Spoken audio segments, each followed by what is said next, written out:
சுத்திருந்தது. ஆண்டவர் என்னை தொட்டதுக்காக சோத்திரம். ஹல்லேலூயா.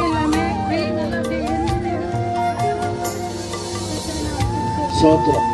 இந்த இடத்துல ஆவியானவர் என் மேல இறங்கி அப்படியே என்ன நான் அப்படியே உணர்ந்தேன். அவர் என் மேல இறங்க கர்த்தரோட கிருபைக்காக நன்றி. என் உடம்பு வலி அந்த ஃபெஸ்டிவல் எப்படிதான் போச்சுனே தெரியல. கர்த்தரோட மீனெல்லாம் வந்து ஒரு மாதிரி இறுக்கி பிடிச்சது எரியலாம் மாதிரி திடீர்னு தான் எனக்கு தெரியாது.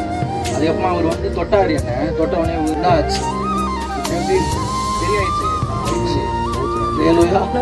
இப்போ பாருங்க இந்த அபிஷேகத்துல அப்படியே எரியுது, அப்படியே பயங்கரமா நல்ல சுகமா இருக்கு. ஒளி அப்படியே சோத்திரம். ஹல்லேலூயா. இதை முதல் வாரிக்கு வரது இந்த வாட்டி இந்த வரும்போது ஆண்டவர் என்னை தொட்டாரு. அபிஷேகத்தை நிரம்பி எனக்கு அந்த வயிறு வலியெல்லாம் எல்லாம் கை தட்டுங்கம்மா. ஆண்டு செய்த அற்புதம். எப்படிதான் போச்சு தெரியாது. இடுப்பு வலி, முதுகு வலி 3 மாசமா தூக்கம் தான் வருது. அந்த அளவுக்கு ஒரு வேதி.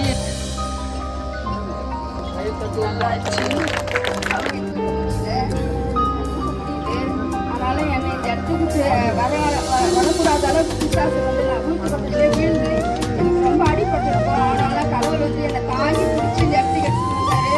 ஐயா ஜாபம் பண்ணும்போது என் காலு நிற்கவே இல்லை. பின்னாடியே போயிட்டு அப்படியே வீடு கீழே விழுந்தது. தலையிலேருந்து ஒரு வலி, அப்படியே முதுகுல ஒரு வழியாக வந்து கீழே போயிட்டு ஹல்லேலூயா.